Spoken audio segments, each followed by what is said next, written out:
మొదటి సమూయేలు గ్రంథము 28వ అధ్యాయము 3వ వచనము నుంచి 8వ వచనం వరకు.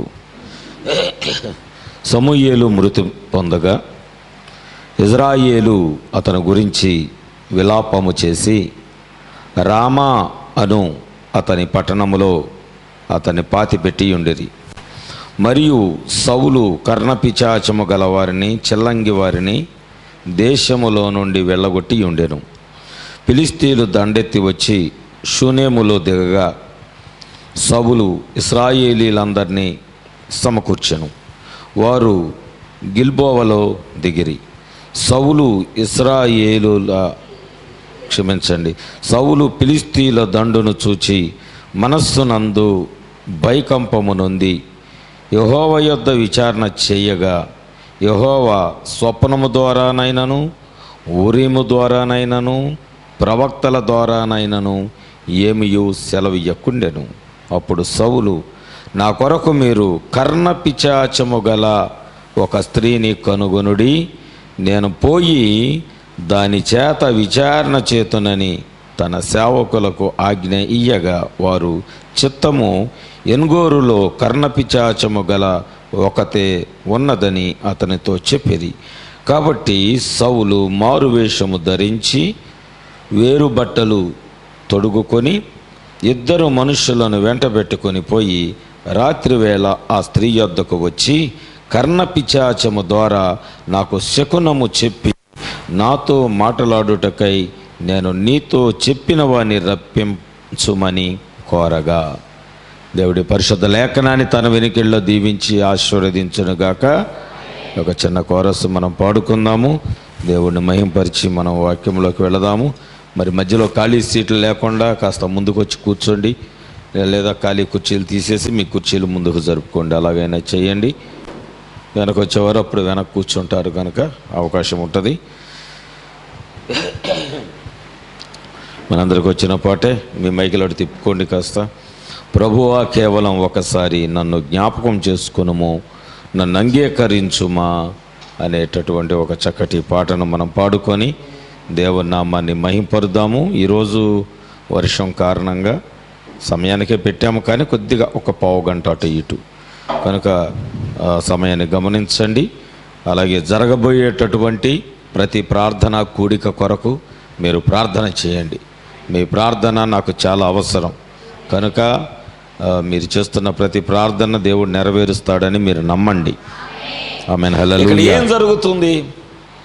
ఈ సౌలు ఎవరు? అందరూ వాక్యమేనండి, ఇంకా బైబిల్లో ఏముండదు. సౌలు ఎవరు? సౌలు ప్రవక్త చేత అభిషేకించబడి దేవుని అనుమతితోనే బుడ్డిలో ఉన్న నూనెతో అభిషేకించబడి ఇశ్రాయేలీలకి రాజుగా ఎన్నిక చేయబడినవాడు. అవునా? దేవుని ప్రజలను పరిపాలించువాడు సౌలై ఉన్నాడు. జాగ్రత్తగా విందాం. ఇక్కడ ఇప్పుడు దేవుని యొక్క ఆత్మ సౌలు మీద కూడా ఉన్నది. ప్రవక్త సందర్భంలో చెబుతాడు, సౌలు కూడా ఒక ప్రవక్త లాంటి వాడే. ఎందుకంటే అతడు కూడా ఒక సందర్భంలో ఒక ప్రవచనాన్ని చెప్పాడు.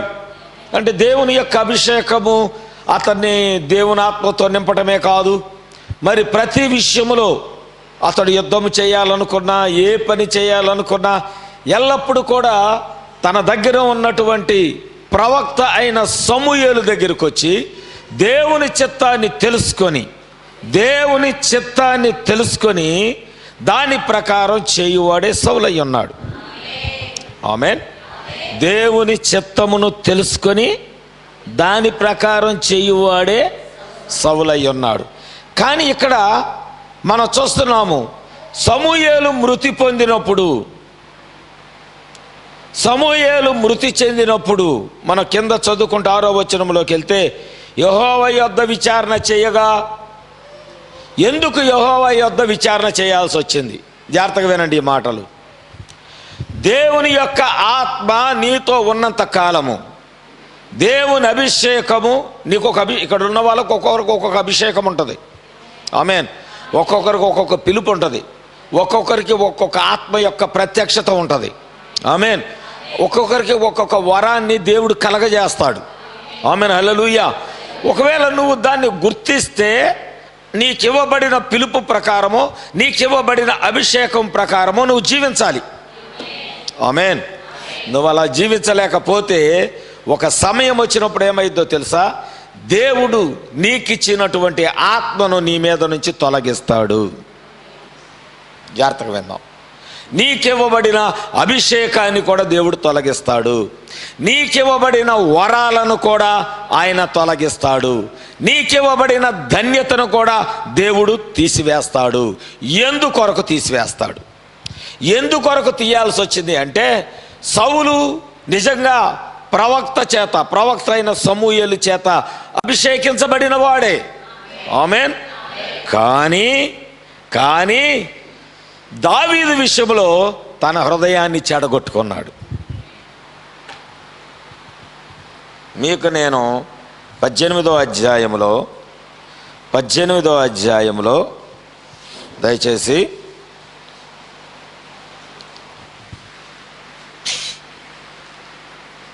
18వ అధ్యాయంలో 10వ వచనం నుంచి 12వ వచనం వరకు.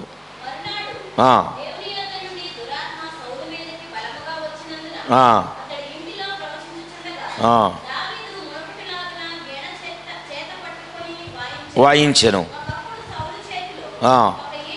ఉండగా బిగించుదును అనుకొని ఆ ఈటెను విసిరాను. తప్పించుకొనేను. చదువు.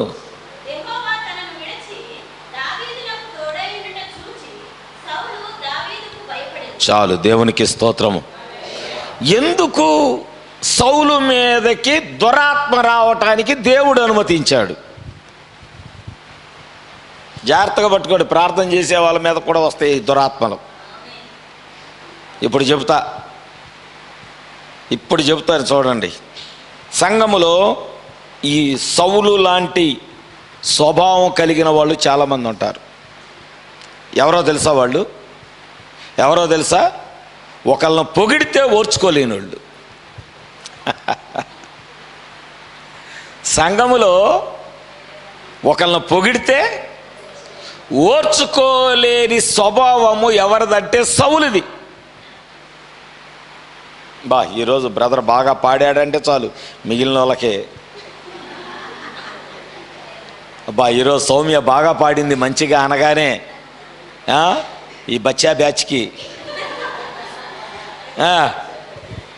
వెంటనే అమ్మో అయ్యగారు రోజు మనం పాడుతున్న మనల్ని వల్లేదు, కానీ ఒక్కరోజు వచ్చి సౌమ్య పాడగానే అందరం ఎక్కిచ్చేశారు.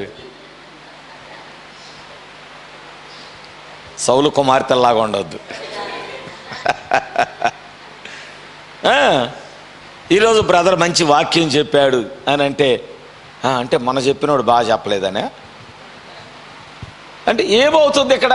ఎందుకు సౌలుకి అలాంటి స్వభావం వచ్చిందంటే, ప్రజలు సౌలుకి 1000 కొలది, దావీదుకి 10,000 కొలదని దావీదును పొగుడుతున్నారు ఇక్కడ. ఆమేన్, హల్లెలూయా. ఆ పొగడతలు వినగానే అభిషేకించబడినప్పటికీ సౌలులోకి ఏమొచ్చింది? ఎవరు పంపించారు? అయ్యా, దేవుడు దురాత్మలను పంపిస్తాడా? దేవుడి దగ్గర దురాత్మలు ఉంటాయా? ఇదో క్వశ్చన్. చూడండి అక్కడ ఎంత చక్కగా వాక్యము రాయబడిందో. సౌలు 1000 కొలది, దావీదు 10,000 కొలది శత్రువులను హతము చేసిరేను. ఈ మాటలు సౌలునకు ఇంపుగా ఉండనందునా. అంత కుళ్ళొందరా బాబు! ఇన్ని సంవత్సరాలు ఇచ్చి వాక్యం విని సంఘంలో ఒక ఫ్యామిలీ బాగుంది, ఒక కుటుంబం బాగుంది, లేకపోతే ఒక వ్యక్తి బాగున్నాడు, లేకపోతే ఈరోజు సహోదరుడు బాగా పాట పాడాడు, లేకపోతే ఈరోజు సహోదరుడు మంచి వాక్యం చెప్పాడు, ఈరోజు పిల్లలు బాగా పాట పాడారు, ఈరోజు మంచిగా ఆరాధన జరిగింది అని అనగానే కొంతమంది హృదయాలు ఏమైపోతాయి అంటే, ఆ మాటలు అంట వాళ్ళకి ఇంపుగా ఉండవంట. ఎంతమంది ఉన్నారు సౌలు ఫ్యామిలీ ఇక్కడ? ఒప్పేసుకోండి దేవుని దగ్గర. ఎందుకంటే మీ హృదయాలు చూసి దేవుడు మాట్లాడుతున్నాడు. ఒకళ్ళని చూసి ఓర్చుకోలేని స్వభావం నీకు వద్దంటే అది దావీదు స్వభావం కాదు, అది సౌలు యొక్క స్వభావము. అది సమూయేలు యొక్క స్వభావం కాదు, అది సౌలు యొక్క స్వభావము. నీ స్వభావం దేవుడికి తెలియదా? తెలుసు. మన స్వభావాలన్నీ తెలుసు. అబ్రహాముతో మాట్లాడుతూనే శారా స్వభావాన్ని చూశాడు. అవునా? అబ్రహాముతో మాట్లాడుతూనే శారా స్వభావం ఏంటో అర్థమైపోయింది. అందరి హృదయాలు ఎరిగిన దేవుడు ఆయన. పాపాత్మురాలైన స్త్రీ యొక్క ఆమె పాపాలు క్షమిస్తూనే సిమోను యొక్క హృదయాన్ని సూచిస్తున్న దేవుడుగా ఉన్నాడు. వాడి స్వభావం ఏంటో తెలుస్తుంది దేవుడికి. ఏమనేను దేవుడు అంటున్నాడు, ఓ నిజంగా నువ్వు నీ పాపాలన్నీ క్షమించబడ్డాయమ్మా. ఎందుకని? తగ్గింపు. దేవుడు ఎందుకు పశువుల పాకలోకి వచ్చాడు చెప్పండి? పశువుల పాకలోకి దేవుడు ఎందుకు వచ్చాడు? ఇంకా సామాన్యతలో ఉండటానికి దేవుడు వచ్చాడు. అది మంచి పాయింటే. ఇంకా అమ్మా తను తగ్గించుకొని వచ్చాడు. ఇంకా అసలు పాయింట్లోకి రావట్లే మీరు. ఇంకా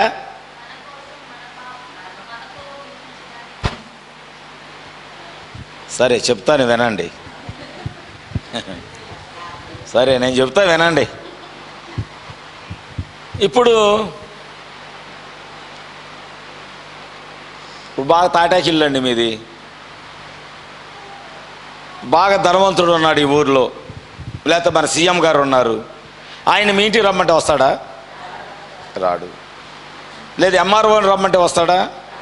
ఏదైనా ఫంక్షన్కి పిలిచినా, లోకల్ ఎమ్మెల్యేని పిలిచినా వస్తాడా తాటాకిల్లికి? ముందే ఎంక్వైరీ చేస్తాడు, ఏంటి వాళ్ళ ఇల్లు ఏంటి, వాతావరణం ఏంటి అని. వాళ్ళు చెప్తారు, ఓ బాగా పేదవాళ్ళండి అంటే సతీషే పేరు తీసి అక్కడ లిస్టులో ప్రోగ్రాంలో అది కొట్టే అంటాడు వెంటనే.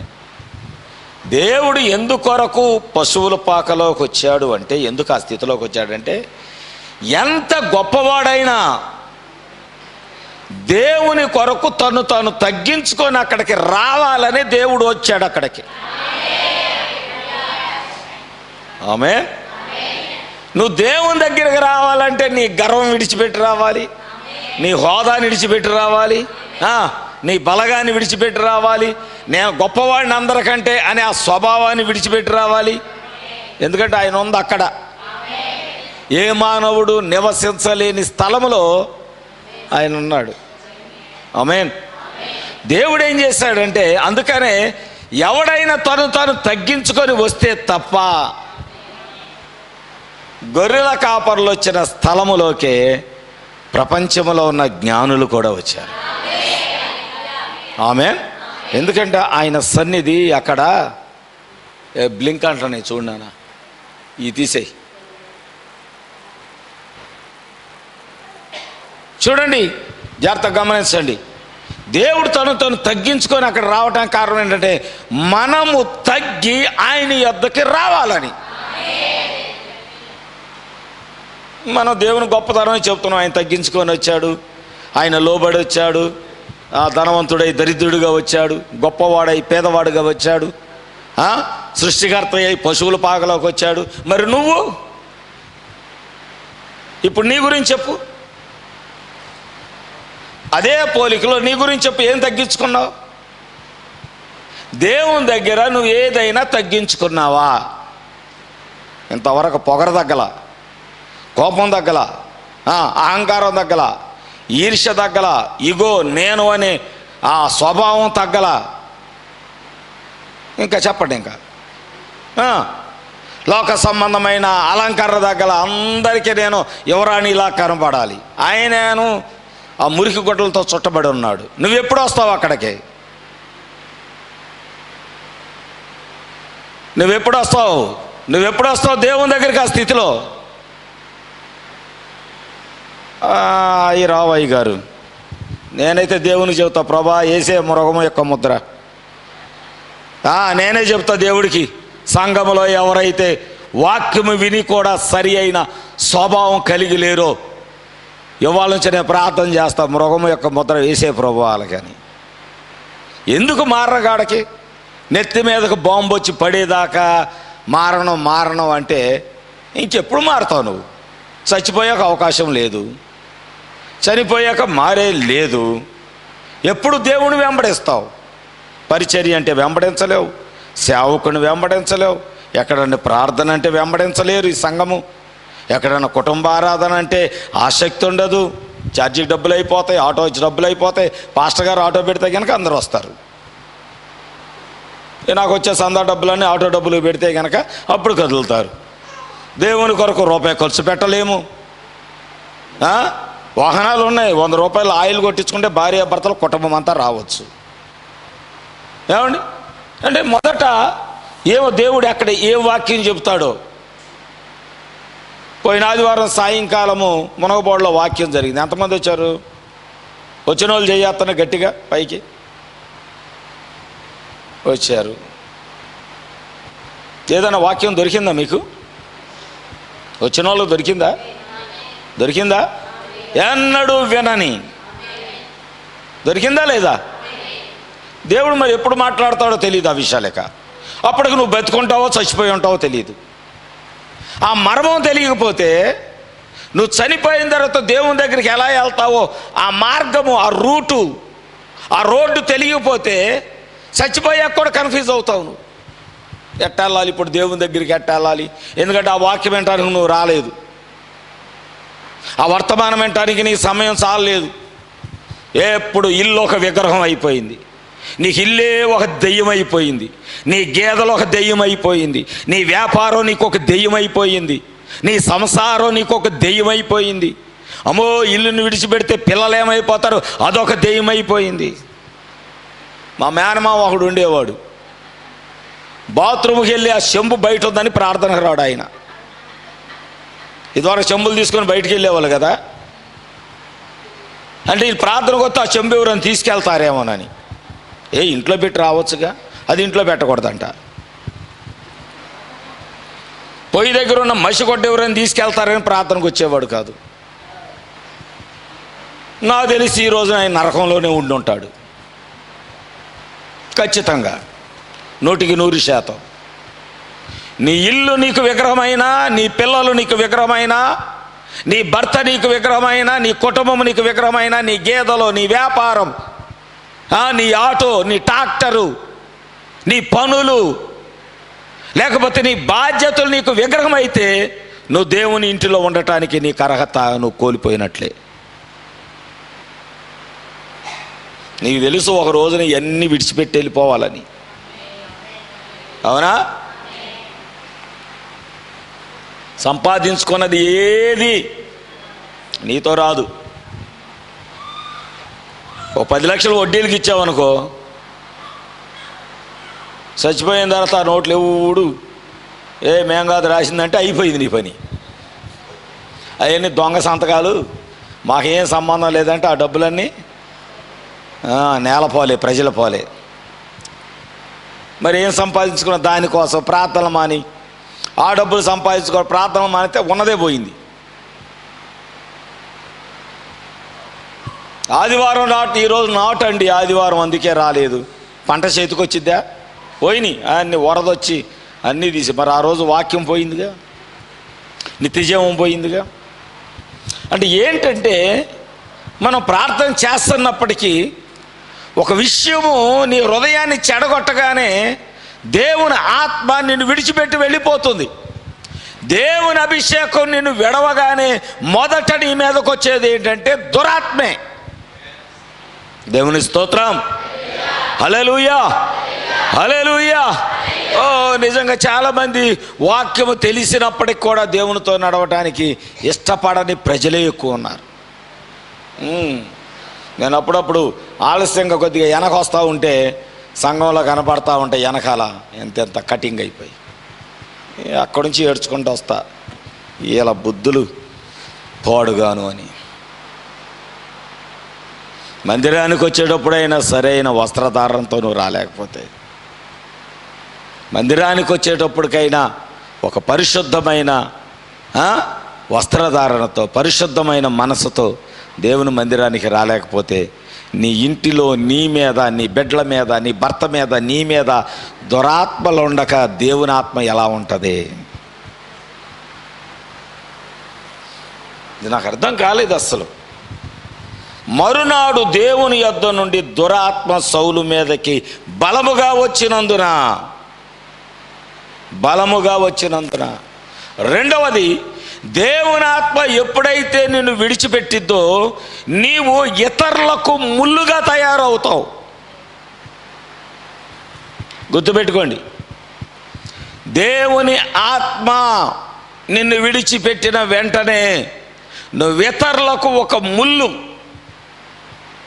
అంటే నీ వల్ల ఎవరికి ఉపయోగం ఉండదు. సౌలు ఏం చేశాడు?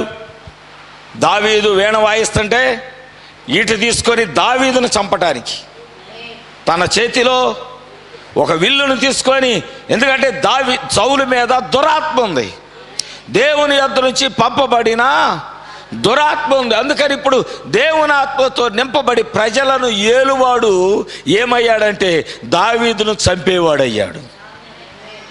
నీవు ఒక ముళ్ళు అవుతావు. అది నీ కుటుంబానికి కూడా నువ్వు ఒక ముళ్ళు అవుతావు. నీ బిడ్డలకే నువ్వు ముళ్ళు అవుతావు. దేవుని ఆత్మ నిన్ను విడిచి వెళ్ళగానే నీ భర్తకు నువ్వు ముళ్ళు అవుతావు, నీ భార్యకు నువ్వు ఒక ముళ్ళు అవుతావు, నీ పిల్లలకు, నీ ఇంట్లో ఉన్న వారికి నీవే ఒక ముళ్ళులాగా తయారవుతావు. కారణం ఏంటంటే దేవుని ఆత్మ నిన్ను విడిచి వెళ్ళిపోయి నీ మీదకి దురాత్మ వచ్చింది. ఇది సత్యం, నమ్మండి.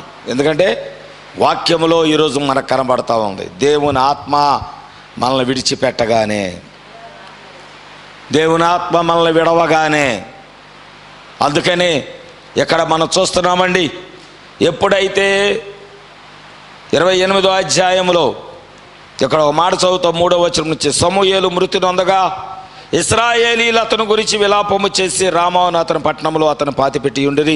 మరియు సౌలు కర్ణపిశాచము గల వారిని, చిల్లంగ వారిని దేశంలో నుండి వెళ్ళగొట్టి ఉండెను.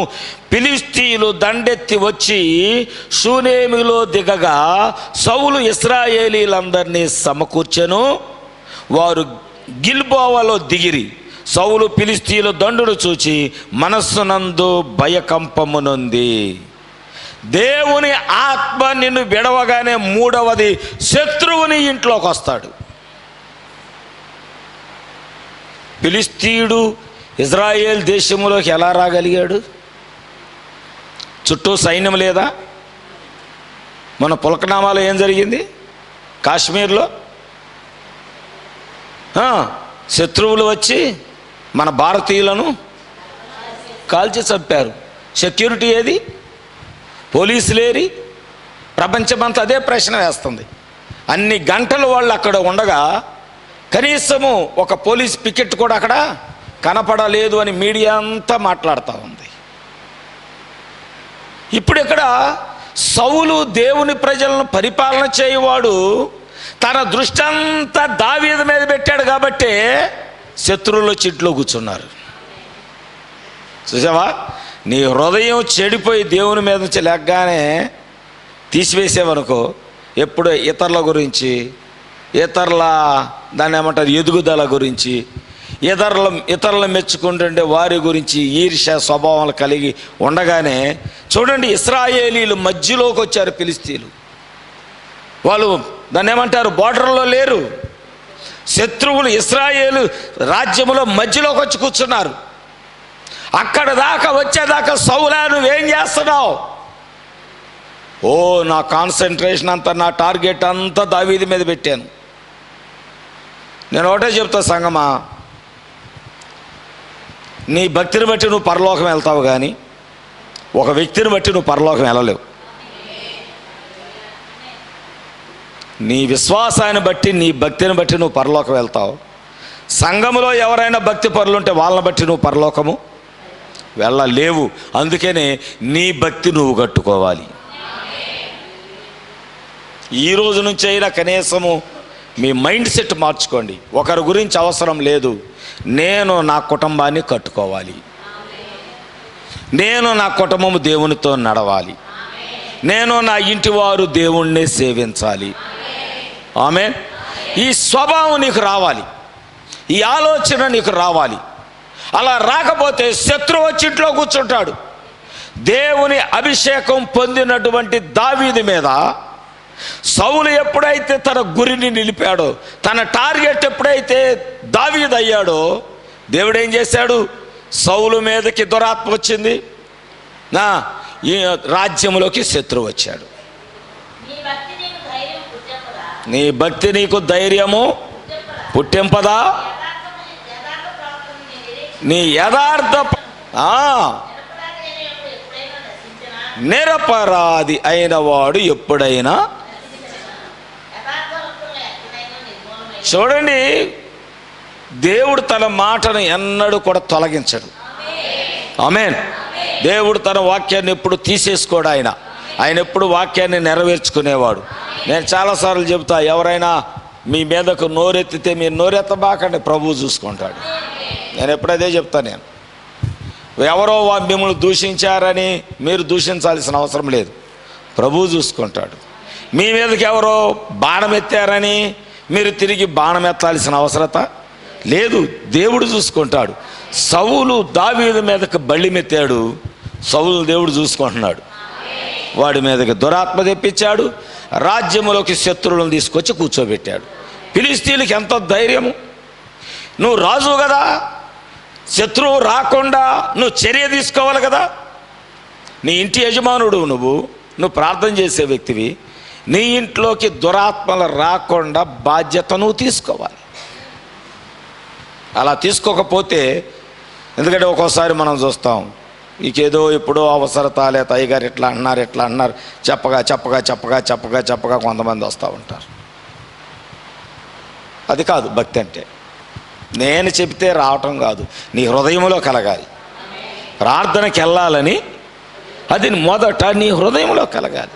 నీ హృదయంలో లేదంటే దేవుని ఆత్మ నీ మీద లేదని అర్థం. వింటున్నారా? దేవుని ఆత్మ నీ మీద ఉంటే దావీదు వలె దేవుని మందిరం యొక్క తలుపులు ఎప్పుడు తెరుస్తారా అని ఎదురు చూస్తూ ఉంటాడు. నిజమైన విశ్వాసం అయితే మైకి పెట్టగానే నువ్వు వెంటనే నీ ఇంట్లో పనులని పక్కన పడేసి, టైం అయిపోయింది అనుకుంటా సేవకుడు వచ్చేస్తాడు, ప్రార్థనకు ముందుగానే నేను నా ఇంటి వారు ఉండాలని ఆలోచన చేస్తాం. ఎక్కడ ప్రార్థన స్టార్ట్ అవుతుంది అన్నప్పుడు స్నానానికి వెళ్ళి బయలుదేరి మొదటి పాట రెండో పాట అయిపోయాకొచ్చి ఏం చేద్దామని వస్తావు నువ్వు ఇక్కడికి. వచ్చే విధానంలోనే ఒక క్రమము లేదనుకో, సరే పరిస్థితులు వేరు, వర్షం వచ్చింది, తుఫాన్ వచ్చింది, అవి వేరు. ఊర్లో ఉండి ఇంట్లో ఉండి ఇలాగ వాతావరణం బాగుండి, నేను ఈ పరిస్థితుల గురించి చెప్తున్నాను. బస్సులు వచ్చి తుఫాన్లు వచ్చి బస్సులు ఆగిపోతే అది వేరు. కానీ ఇలాగ మంచి వాతావరణం దేవుడిచ్చి సమయానికి మందిరానికి రాలేకపోతే ఇప్పుడు నీ మీద దేవుని ఆత్మ ఉన్నట్లా, దేవుని యొద్ద నుంచి పంపబడిన దురాత్మ నీ మీద ఉన్నట్లా. నేను ఒకటే చెప్తాను సంగమ్మ, మీరు త్యాగాలు చేయకపోతే, అంటే మీరు దేవుని కొరకు శ్రమ పడకపోతే మీ కుటుంబాలకు మేలు కలగదు. చాలామంది నేను చూస్తూ ఉంటా, కొంతమందికి కొంతకాలం ప్రార్థనకి వెళ్ళిన తర్వాత కొన్ని ఊర్లో నాకు ఎదురైన తర్వాత నేను అడిగాను, ఏమ్మా ప్రార్థనకి వెళ్తున్నారంటే, అంత దూరం వెళ్ళలేక అయ్యగారు మా ఇంటి పైన గుడి కట్టుకున్నాం, అయ్యగారినే ఇక్కడికి నడిపించుకుంటున్నాం. ఎన్ని కిలోమీటర్లు? 8-10 కిలోమీటర్లు ఉంటుంది అయ్యగారు. అది ఎంత దూరం ప్రయాణం చేయలేవు దేవుని కోసం, అందుకే మా ఇంటి పైన గుడి కట్టుకున్నాం. నువ్వు దేవుని యొద్దకు వెళ్ళాలా, దేవుని యొద్దకు రావాలా? దేవుని యొద్దకు మనమే వెళ్ళాలి. అదే దీవెన, అదే ఆశీర్వాదం, అదే కృప. ఆమేన్. కానీ మనం ఏం చేస్తాం? ఏ ప్రార్థనకి వెళ్ళకపోయినా దేవుడు మనతో ఉండాలి. ఎంత ఇస్తున్నారు జీతం మీరు దేవునికి? దశంభాగం ఇవ్వలే. దశంభాగం ఇచ్చేవాళ్ళు చేతులు ఎత్తండి, ఎంతమంది ఉన్నారు? గట్టిగా ఎత్తాను, చెయ్యి పైకి ఎత్తాను, అందరూ చూడాలి కదా. సగం కాదమ్మా, నేను నరాలు పట్టిన ఏమన్నా ఇక్కడ. ఏ బాబు, ఆ బాబు ఎవరు? దశంభాగం ఇచ్చేవాళ్ళు. మరి మిగిలిన వాళ్ళు ఎందుకని? అంటే ఎక్కడో మన హృదయంలో దేవుని వాక్యానికి, ఆత్మకు స్థలాన్ని కేటాయించటంలో ఎక్కడో తప్పిపోతున్నాం. ఆ తప్పు దేవుంది కాదు, మనదే. ఆ తప్పు దేవుంది కాదు, మనదే. అంటే మనం ఏం చేయలేకపోతున్నాం దేవుని కొరకు, మనం ఏం త్యాగం చేయలేకపోతున్నాం, మన కొరకు మనము దేవుని కొరకు నిలబడలేకపోతున్నాం. అమ్మో అంత ఇవ్వాలా, ఎంత ఇవ్వాలి? నీ కొరకు ఆయన ప్రాణమే పెట్టాడు. నువ్వెంత ఇస్తే ఏంటి? నువ్వు చచ్చిపోయిన తర్వాత నీ ప్రాణాన్ని తీసుకెళ్ళేది కూడా ఆయనే. మరి ఇంకేంటి? సరైన కానుక వేయలేము. అప్పుడప్పుడు చాలా కొత్త కొత్త కాగితాలు వస్తున్నాయి, తీసుకెళ్తే ఇది పడదంటున్నారు అక్కడ వాళ్ళు. దేవుడు వాళ్ళని దీవించును గాక. నువ్వెందుకు నీ దశభాగాన్ని దేవునికి ఇవ్వలేకపోతున్నావు? ఈరోజు ఆ సబ్జెక్ట్ నాది కాదు, కానీ దేవుని కొరకు నువ్వు త్యాగం చేయలేకపోతే, దేవుని కొరకు నువ్వు నిలబడలేకపోతే, శ్రమ అనుకోకూడదు. ప్రార్థన సేవకుడు చెప్పాడు, శ్రమ అనుకోకూడదు. కనపడతానే కాదు, నీ హృదయముతో రావాలి దేవుని దగ్గరికి, హృదయముతో రావాలి. సేవకుడు ఏమన్నా అనుకుంటాడని అది నీ మేలే జరగదు, అది మేలు జరగదు. నీ హృదయముతో రావాలి. ఒక ఆటో, 2 ఆటోలు సరిపోయే కాదు మన కుటుంబారాధనకి వెళ్తే, ఇంకా బళ్ళు వేసుకొని అట్లా వెళ్ళేవాళ్ళం. ఈ రోజున ఒక్క ఆటోకి అదే మళ్ళా లోపల 15 మంది పడతారు. ఒక ఆటో పిలిపిస్తే ఇంకా 15 మంది పడతారు.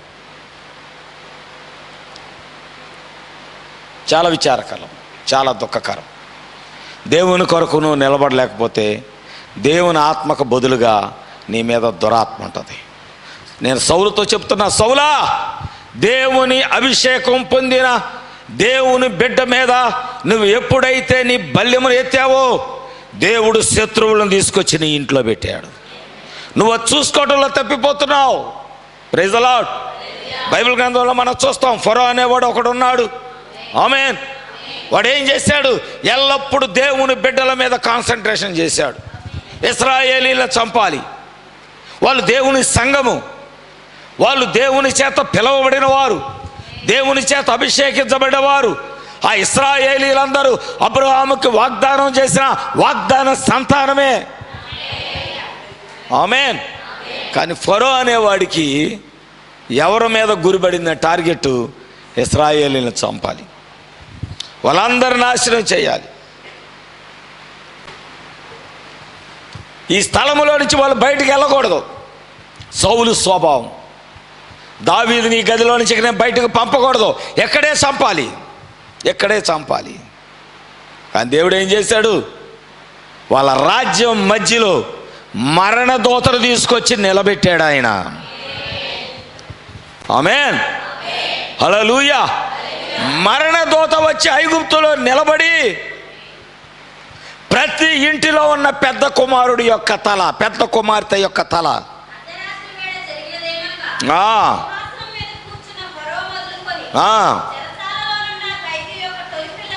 తొలి పిల్ల వరకు, ఐగుప్తు దేశంలో ఉన్న తొలి పిల్లలందరినీ, పశువుల తొలి పిల్లలందరినీ యెహోవా హతము చేసెను.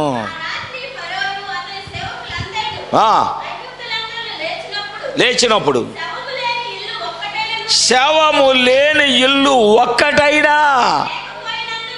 ఓ ఫరోతోనే మాట్లాడుచున్నా, నువ్వు దేవుని బిడ్డలను నువ్వు టార్గెట్ చేశావు, కానీ మరణదూత నీ ఇంట్లోకి వచ్చింది. అందుకే అంట, హృదయాలు చెడగొట్టుకోవద్దు. ఒక వ్యక్తిని బట్టో, సంఘంలో ఒక కుటుంబాన్ని బట్టో నీ హృదయం పాడు చేసుకోవటం ఎందుకు?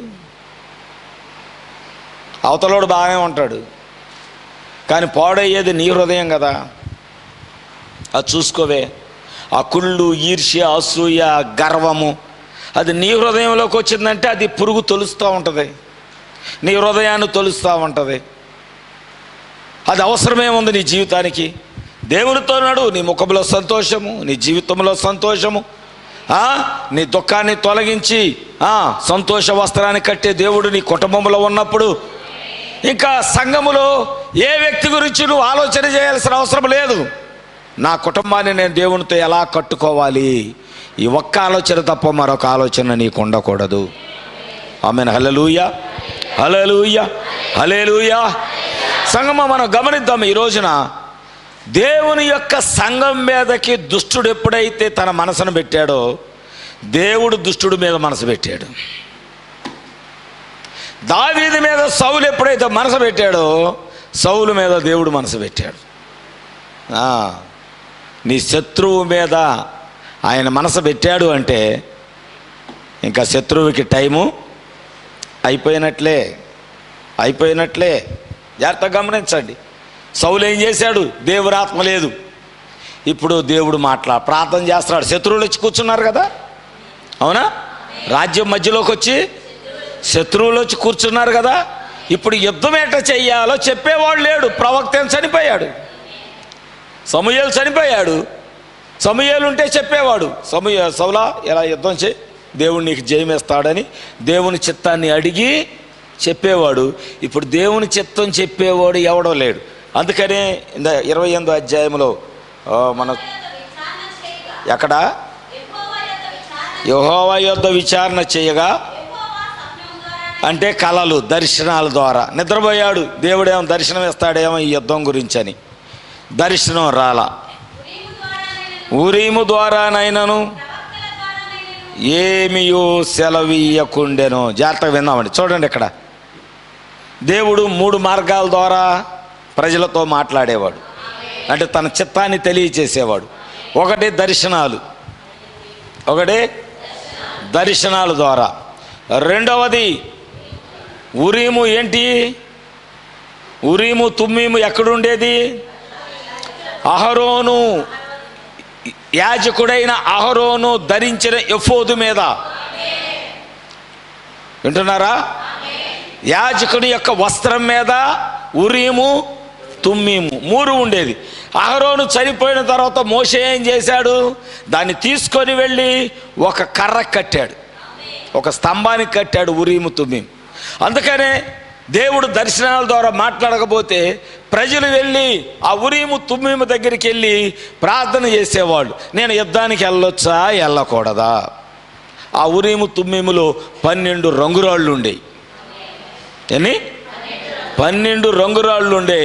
దేవుడు తన చిత్తాన్ని ఎలా తెలియజేసేవాడంటే, వెంటనే దేవుని చిత్తం ఉంటే ఆ 12 రాళ్ళు వర్షధనుసు మెలిసినట్టుగా మెరిసేవి. ఆమేన్.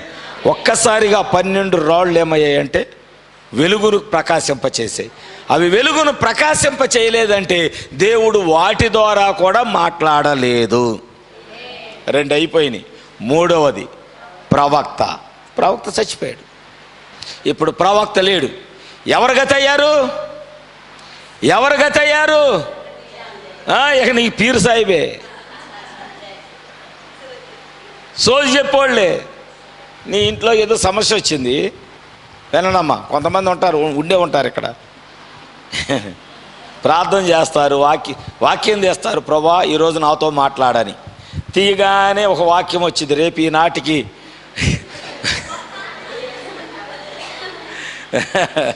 రేపు ఈ టయానికి నువ్వు నాతో పరదేశంలో ఉంటావని వచ్చింది.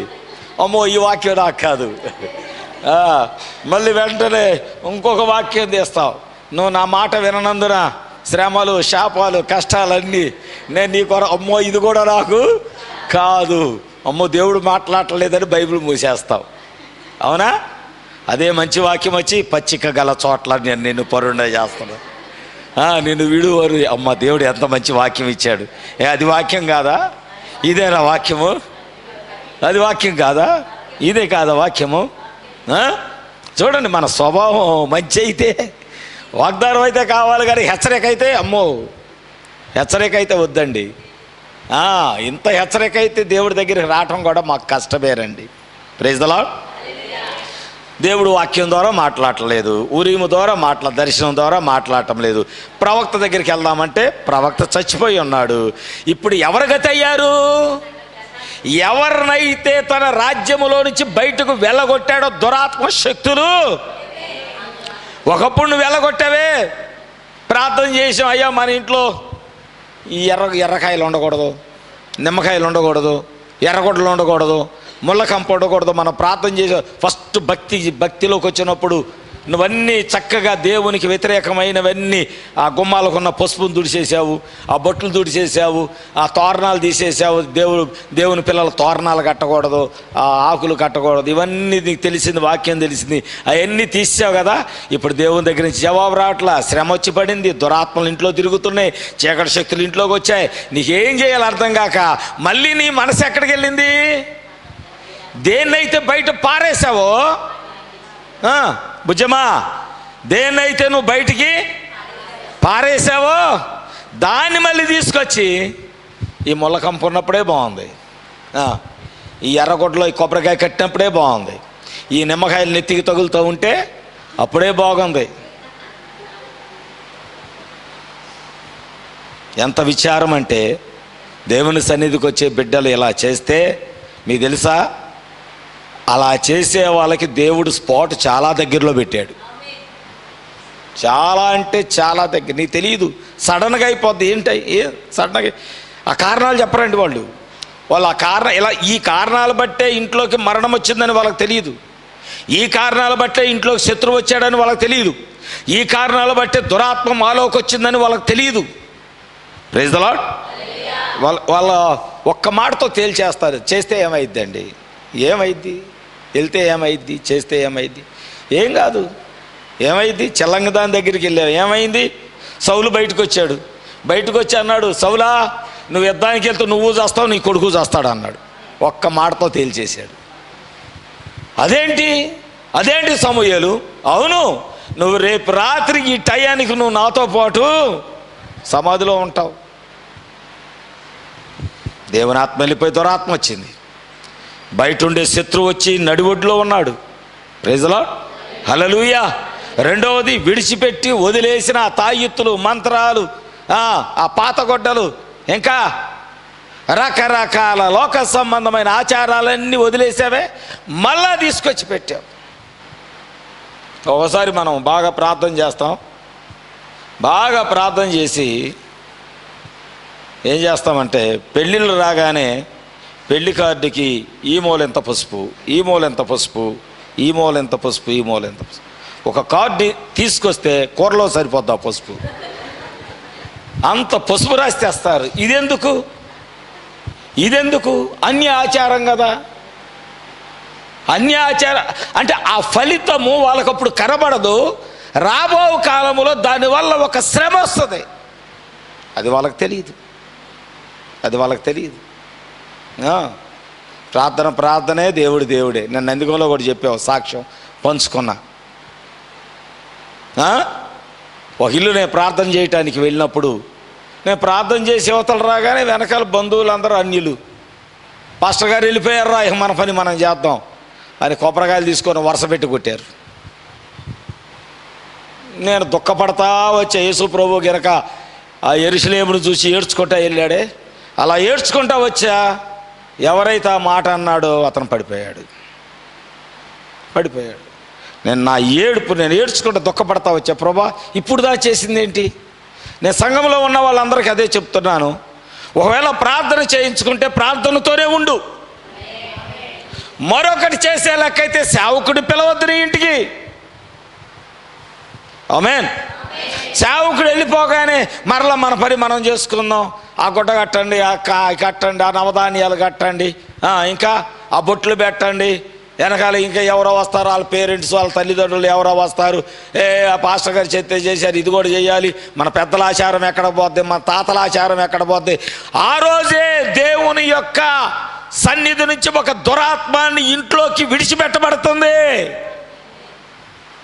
అది నీకు ఇప్పుడు తెలియదు.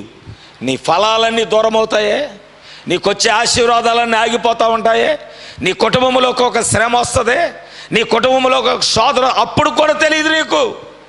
అనుకుంటా దేవుడు ఎందుకు మాట్లాడలేదు, ఇప్పుడు దాకా వచ్చిన ఆశీర్వాదం వర్షాలు ఎందుకు ఆగిపోయినాయి, దీవెనలు ఎందుకు ఆగిపోయాయి, ఇప్పుడు దాకా ఉన్న నా ఇంట్లో ఉన్న సంతోషం ఎందుకు వెళ్ళిపోయిందంటే కారణం అదే.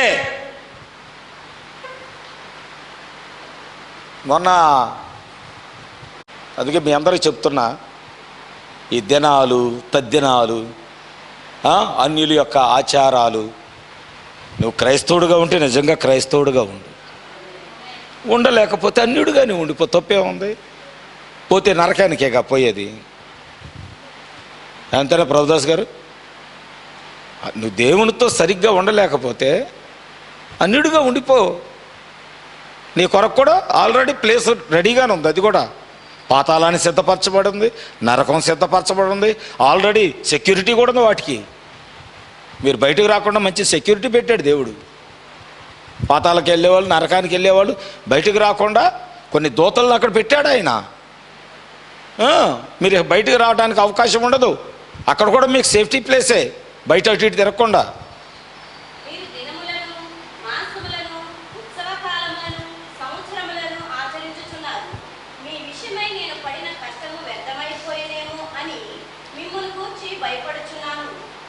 ఇక నుంచి నేను అమావాస్య రోజే పెడతా ప్రభురాత్రి భోజనం. ఎంతమంది వస్తా. ఇవన్నీ దేవునికి వ్యతిరేకమైనవి. మీకు అర్థం కావట్లేదు. చెప్పి చెప్పి చెప్పి అయిపోయింది, నా పని అయిపోయింది. అలసిపోయాను సంఘానికి చెప్పి చెప్పి చెప్పి.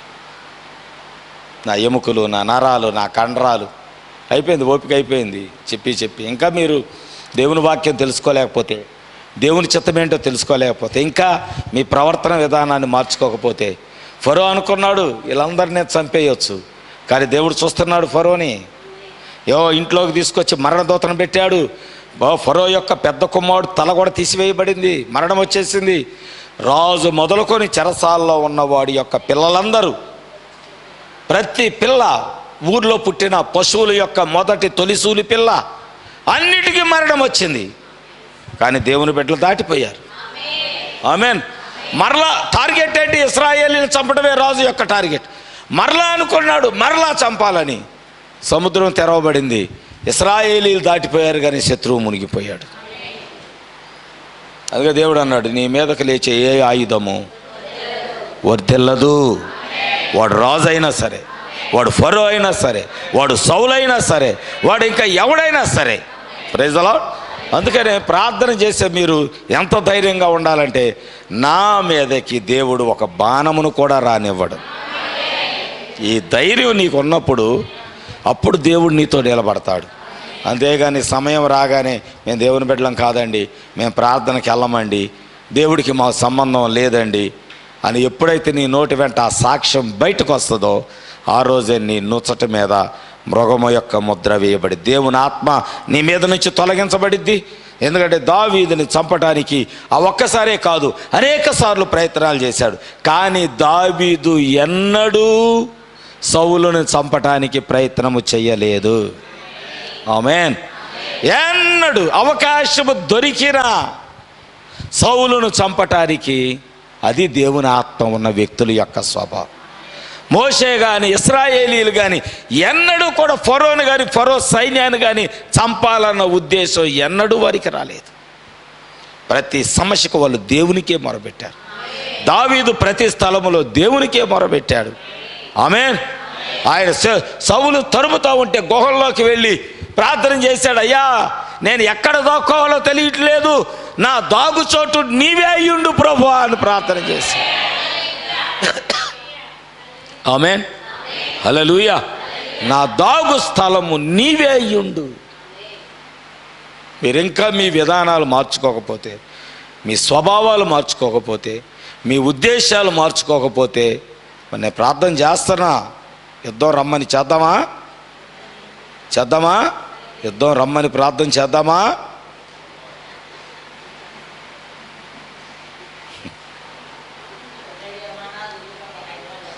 రాత్రి స్టార్ట్ అయింది ఆల్రెడీ. రాత్రి పాకిస్తాన్ మీదకి యుద్ధం స్టార్ట్ అయింది రాత్రి. నేను చెప్పేది మీకు అర్థం కాదు, ఇప్పుడు అర్థం కాదు. అదే చెప్తున్నా, మీ నెత్తి మీదకో మీ కాళ్ళ కిందకో వచ్చేదాకా మీకు అర్థం కాదు. దేవుడు ఆల్రెడీ భూమిని చుట్టుకుంటూ వచ్చేస్తున్నాడు, చాప చుట్టుకుంటూ వచ్చేస్తున్నాడు. మీకు అర్థం కావట్లా. ఈ చిన్న చిన్న సమస్యలు, చిన్న చిన్న వర్షాలు, చిన్న చిన్న రోగాలు, చిన్న చిన్న చుట్టాలు వచ్చారండి, అందుకే రాలా. వాళ్ళు పోయారు, నువ్వు నరకానికి, నీ మీద మృగం యొక్క ముద్ర పడిపోయింది. అంతే. ప్రార్థన అయ్యేదాకా ఉంటారు ఇంట్లో.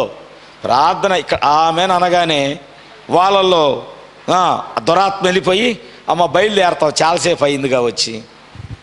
అప్పుడు అనిపించింది, వీళ్ళేదో ప్రార్థన అయ్యాక వచ్చి బాగుండేది, వచ్చి నా ప్రార్థన జడగొట్టారు. అప్పటికే నువ్వు దేవుని యొక్క ఉద్దేశంలో నుంచి బయటికి వెళ్ళిపోయావు, బయటికి వెళ్ళగొట్టబడ్డావు. సౌలు ఎప్పుడైతే వెనక్కి పడిపోయాడో దేవుని యొక్క ఆత్మ అతని మీద నుంచి తొలగిపోయింది. ఓ నిజముగా చూడండి, దురాత్మ వచ్చింది, శత్రువు వచ్చాడు, విడిచిపెట్టినటువంటి చీకటి శక్తుల దగ్గరికి ఈడే వెళ్ళాడు. అవునా? తద్వారా సౌలుకి మేలు కలిగిందా? మేలు కలిగిందా? తెల్లారేసరికి మరణం వచ్చింది. నెక్స్ట్ యుద్ధంలో మరణం వచ్చింది. సౌలు కుటుంబానికే మరణం, ఆయన పిల్లల మీద కూడా వచ్చింది. నేను అదే చెప్తాను, మీరు చేసే పొరపాట్లు, మీరు చేసే తప్పులు మీ పిల్లలు కూడా అనుభవించాల్సి వస్తుంది. అందుకే మీరు చాలా జాగ్రత్తగా ఉండాలి. దేవుడు ఫరోతోని విడిచిపెట్టాడా? ఫరో సంతానములో కూడా తొలిచూలు బిడ్డని తీసి అవతల పాడేశాడు దేవుడు. అంటే మీరు దేవుని యొక్క సన్నిధిలో జీవిస్తూ కూడా దేవుని వాక్యానికి వ్యతిరేకమైన ఈర్ష్య, అసూయ, ద్వేషాలు అవి మీ హృదయంలో నుంచి దాన్ని తొలగించుకోండి. ఎందుకంటే బైబిల్ చెబుతుంది కదా, ఈ మాట వినండి, ముగిస్తాను. మనుషుడు తినేయి లోపలికి వెళ్ళే అన్నీ పరిశుద్ధమైనవంట, కానీ మానవుడి లోపల నుంచి వచ్చే అన్నీ వాడిని చెడగొట్టేయారంట, అపరిశుద్ధమైన. ఏంటి అయ్యి?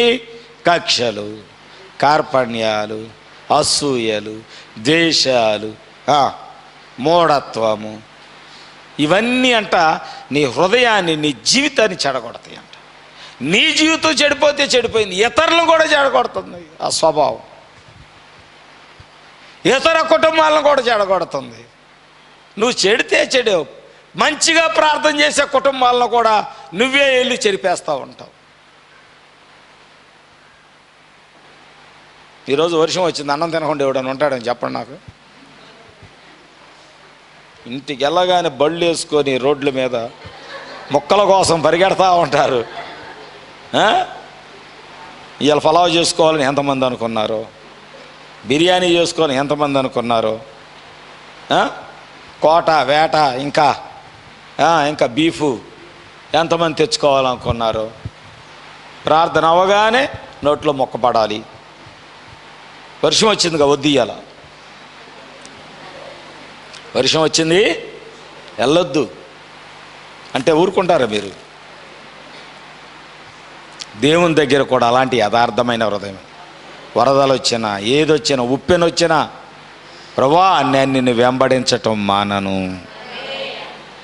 నిన్న విశ్వాస పరిమాణం గురించి దేవుడు మాట్లాడినప్పుడు, మనతో మాట్లాడినప్పుడు, విశ్వాస పరిమాణంలో దేవుడు మనతో మాట్లాడలేదా? యొర్దాను 4 అంతలై పెరిగినా యెహోషువ ఆగలేదు. అగ్ని 7 అంతలైన అగ్నిగుండము హెబ్రీ పిల్లలు ఆగలేదు.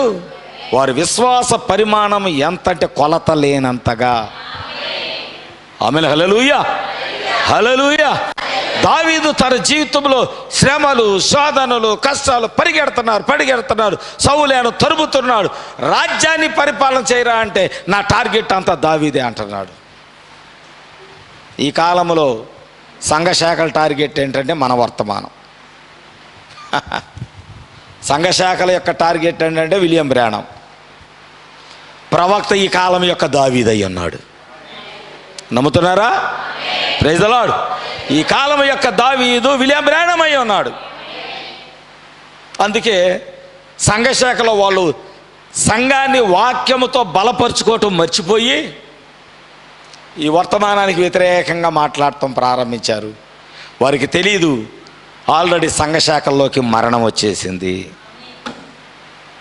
సంఘశాఖల్లోకి మరణం వచ్చింది. నేను సరదాగా చెప్పటం లేదు, సంగమా ఊరికే చెప్పటం లేదు.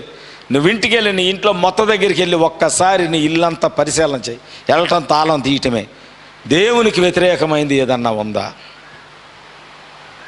వెంటనే నీ హృదయంలోకి రావాలి, దేవునికి నచ్చనిది నా ఇంట్లో ఏది ఉండకూడదు, దాన్ని తీసి బయట. ఆ స్వభావం వచ్చిన రోజున దేవుణ్ణి ఇంట్లో ఉండటానికి ఇష్టపడతాడు. దేవునితో నడుద్దాం. ఇశ్రాయేలీలు, మోషే ఎన్నడూ తమను తరుముతున్న ఫరో కానీ ఫరో సైన్యం కానీ నాశనం అవ్వాలని, చనిపోవాలని కోరుకోలేదు.